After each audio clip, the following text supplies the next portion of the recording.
ओम नमः शिवाय। ओम नमः शिवाय। शिव हरि बच्चों। तो आज छोटा सा आपको जो मंदिर में नहीं होता वो बताऊंगी। जैसे आप पूजा करने जाओ तो पूजा करो, आप शिवलिंग का पूजा करो तो आप कार्तिक को हाथ मत लगाना। कार्तिक को हाथ नहीं लगाते। कुंवारी लड़की शिवलिंग को हाथ नहीं लगाना चाहिए। कुंवारी लड़कियों को पाप पड़ता है। दूर से आप ताली बजाओ, भगवान आपका प्रार्थना सुन लेंगे। और जो शादीशुदा हैं वो शिवलिंग को हाथ लगा सकती हैं और वो कार्तिक को हाथ नहीं लगा सकती। कार्तिक श्राप दे देते हैं अगर उनको हाथ लगाने से। कार्तिक को हाथ सुहागन औरत नहीं लगाना चाहिए। और कुंवारी को शिवलिंग को स्पर्श नहीं करना चाहिए। शिवलिंग पे हाथ नहीं लगाना चाहिए, क्योंकि शिवलिंग पे अगर कुंवारी लड़की हाथ लगाती हैं तो शिव शंकर भगवान क्रोधित हो जाते हैं। उसे घर भर देने के बजाय उसे श्राप दे देते हैं। वो लड़की सुखी नहीं रहती। तो कुंवारी लड़की को शिवलिंग पे हाथ नहीं लगाना चाहिए। और जो सुहागन हैं उसे कार्तिक को टच नहीं करना चाहिए। कार्तिक को बिल्कुल ही टच नहीं करना चाहिए, क्योंकि कार्तिक के मुंह ढक के रखते हैं। यहाँ पे मंदिरों में शिवलिंग के मंदिर में कार्तिक को ढक के नहीं रखते। कार्तिक को ढक के रखना चाहिए, क्योंकि सुहागन कार्तिक को देख नहीं सकती। कार्तिक ने कभी मतलब कहा था कि कोई सुहागन अगर मुझे देख ले तो वो विधवा हो जाएगी। उसे मतलब भगवान इसने कार्तिक ने श्राप दे रखा। इस वजह से कार्तिक को हाथ नहीं लगाना चाहिए।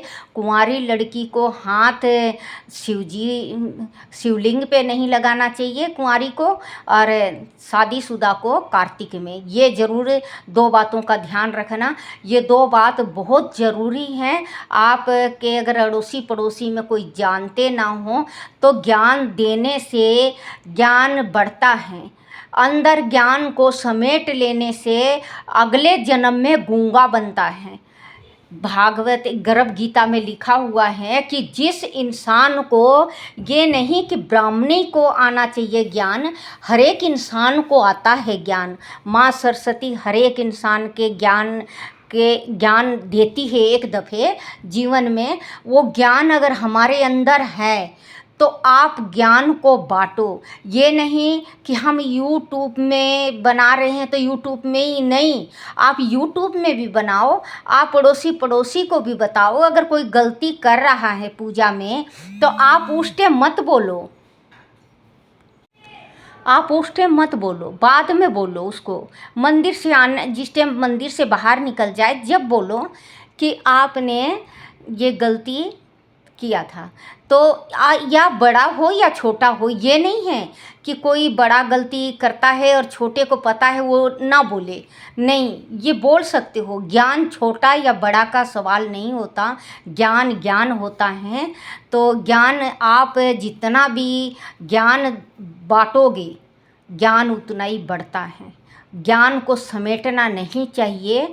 अब ज्ञान को आप समेट लिए, अपने अंदर समेट लिए। किसी को क्या पता है ज्ञान कितना है इनके अंदर, किसी को नहीं पता बच्चों। अब मैं यूट्यूब में बना रही हूँ, मैं वैसे भी बताती हूँ। कोई गलती करता है तो मैं उसको भी कहती हूँ कि ये गलत है। चाहे वो बेशक से बाद में गाली दे बेशक से दे, लेकिन भगवान ये कहता है कि हाँ भाई कहा है। लेकिन मंदिर में मत कहना, पूजा करने दो उसको। पूजा खंडित मत करना उसका। पूजा करने के बाद बाहर निकलती है तो उससे कहो कि ये आपने गलती की। वो सुधारे उसकी इच्छा, ना सुधारे उसकी इच्छा। कोई हल्दी चढ़ा देता है, हम देखते हैं कि हाँ हल्दी चढ़ा रहा है, बाहर कहते हैं कि हल्दी, बोला हम तो चढ़ाएंगे। चढ़ा लो भैया, आपका फर्ज कहने का है। आपने कह दिया, भगवान ने सुन लिया कि ये भक्त मेरा मना करा है। अगर वो नहीं मान रहा है तो उसकी गलती है, भगवान उसको सज़ा देते हैं, हमें नहीं। हम तो भगवान के पुतला मिट्टी के हैं बच्चों। इस संसार में हम मिट्टी के बने हुए हैं, मिट्टी से पैदा लिए हैं और मिट्टी में लास्ट में अपन को जाना है।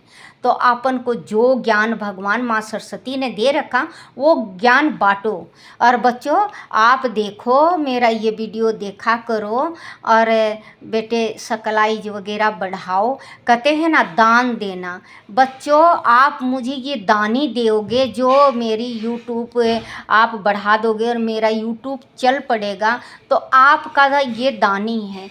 एक गरीब विधवा ब्राह्मणी को आप दानी दोगे, आपको अच्छा लगे बच्चों, आप ज़रूर देखा करो, बढ़ाया करो। बेटे अब ये 1000 तो सकपलाई जो हो गया, मुझे बोलना नहीं आता, आज नहीं तो कल हो जाएगा ये सकपलाई। और बेटे 4000 घंटा अब आप लोगों के ऊपर छोड़ रखा, भगवान शिव जी के ऊपर छोड़ रखा है। अब आप जल्दी बढ़ाते हो या साल में बढ़ता है वो परमात्मा की इच्छा है, लेकिन आप ज़रूर देखो और आप ज्ञान बांटो बच्चों।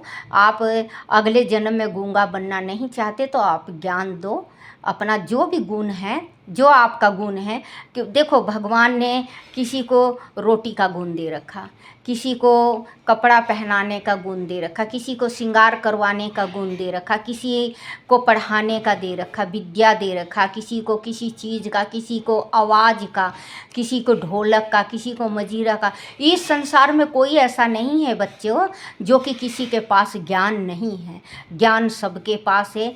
मैं भी यही सोचती थी कि भगवान मुझे कुछ ज्ञान नहीं दिया, परमात्मा कुछ ज्ञान नहीं दिया। अब मैं ये सोचती हूँ कि चलो कुछ ज्ञान नहीं दिया तो ये थोड़ा सा ये भगवान का जो मैं आप लोगों के सामने ये डालती हूँ या अपने गृहस्थी की बताती हूँ, तो ये भी छोटा सा ज्ञान है। क्योंकि बच्चों आज मैं जी रही हूँ तो ये आज भी हैं और कल मेरे मरने के बाद भी रहेगा। ये यूट्यूब में कल मेरे मरने के बाद भी रहेगा। तो आप फेसबुक में डालो, अपना ज्ञान दो, लोग संसार को अपना ज्ञान दे दो। अच्छा चीज़ देना चाहिए, गलत चीज़ कभी नहीं देना चाहिए। क्योंकि गलत चीज़ जवान बहन बेटियां होती हैं, गलत शिक्षा पड़ता है उनके ऊपर। अच्छा चीज़ डालो जो बच्चों को, बहन बेटियों को अच्छी सीख मिले, अगले किसी के घर जाएं तो वहाँ भी उनका नाम रोशन हो, माँ बाप का नाम रोशन हो। तो बच्चों अच्छी चीज़ आप यूट्यूब में खूब डाला करो, तो आपको परमात्मा शिव भोले की कृपा होगी। और अगर मैंने कुछ गलत बोल दिया हो तो मुझे माफ़ करना। ओम नमः शिवाय, ओम नमः शिवाय बच्चों। फिर बच्चों हम सवेरे उठे, मेरी कहानी है ये। सवेरे उठे हम, नहाए धोए, सिरगुंदी हुआ। फिर सिरगुंदी होने के बाद हम गए वहाँ पे मंदिर गए, मंदिर पूजा पाजा करे। पूजा पाजा करने के बाद फिर हमारे शर्मा जी पंडिताई करते थे, पंडिताई में चले गए 15 दिन के वास्ते। सास घरी में थी हमारी, अपने सास, मैं और एक मेरा देवर। दूसरा देवर की तो शादी हो गई थी, वो अलग थे। तो अपने हम सारे वैसे इकट्ठे ही रहा करते, लेकिन वो अलग खाना बनाया करते, हम अलग खाना बनाया करते। तो गैस सिलेंडर तो था नहीं पहले, वही चूल्हा में रोटी बनाते थे। तो हमारे साइड चूल्हा में रोटी जो बनता था तो वो बेटा लकड़ी से बनता था, और इधर बनता है तो करसी गोसे से बनता था। गोसा जलाना मुझे आता नहीं था, तो गोसा बहुत मुश्किल से जलाना मुझे सीखी बेटा।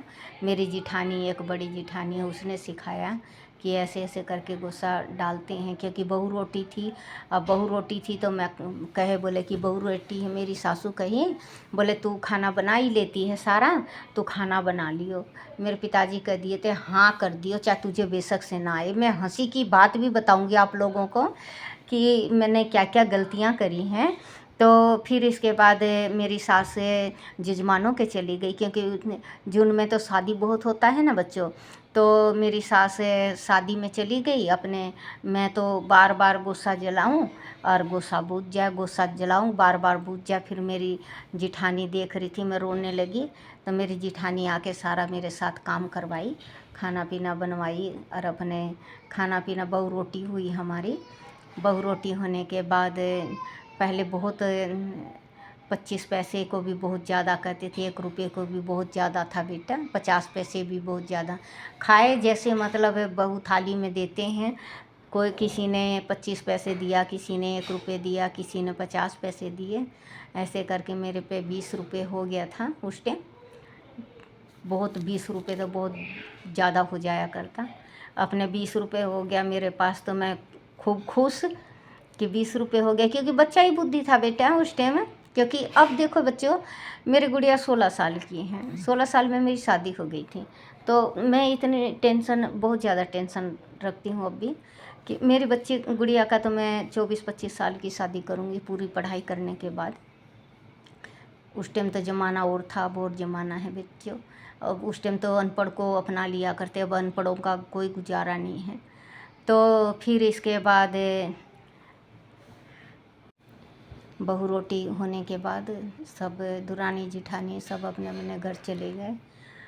और मेरी नंदे भी अपनी दो नंदे हैं मेरी, दोनों नंदे ससुराल चली गई। मेरी ताया की जो बेटियां हैं 5, एक के और 3 एक के, उन लोग भी अपने चले गए ससुराल। और फिर हम रह गए, मैं और मेरी सासू। तो मन नहीं लगता था बच्चों मेरा, क्योंकि उस टाइम भरा भरा घर था, हमारा भी भरा भरा घर था। 7 बहन भाई थे हम। बड़ी बहन की शादी हुई थी, फिर इसके बाद मेरी शादी हुई। तो भरा भरा घर से आई थी बच्चों उस टाइम। फिर मेरी सासू रह गई और मैं रह गई, तो मेरा मन नहीं लगता था बिल्कुल। मेरा जी घबराने लगा। मैं बोली माँ, मैंने तो चाचा और माँ याद आए हैं। तो माँ कहने लगी मिला लाएंगे तेरे को। तो बच्चों उस टाइम मेरी शादी होने के बाद हम 1.5 साल बाद अपने ससुराल से मैका आए, 1.5 साल बाद। और जब भी अगर तैयार होती मैं, तो वो डर लगता मुझे। वही गाड़ी चलती ना, डर डर डर डर, वही कि कहीं फिर बादल फटेगा, फिर वो होगा, फिर ओले पड़ेंगे, मैं ये डरती। तो एक दिन कहने लगे, बोले चंदा अगर तू ऐसे ही डरती रही तो तू अपने घर नहीं जा सकेगी, चल अब नहीं डर। तो पहले इतनी हमारे पे गुंजाइश नहीं थी कि जो हम बुकिंग करवा के जाएं या रिजर्वेशन करवा लें। तो हम वैसे ही जाया करते एक छोटा सा टिकट के साथ।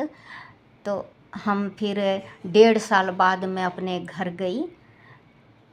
ओम नमः शिवाय, ओम नमः शिवाय। इसके आगे कहानी मैं कल सुनाऊंगी।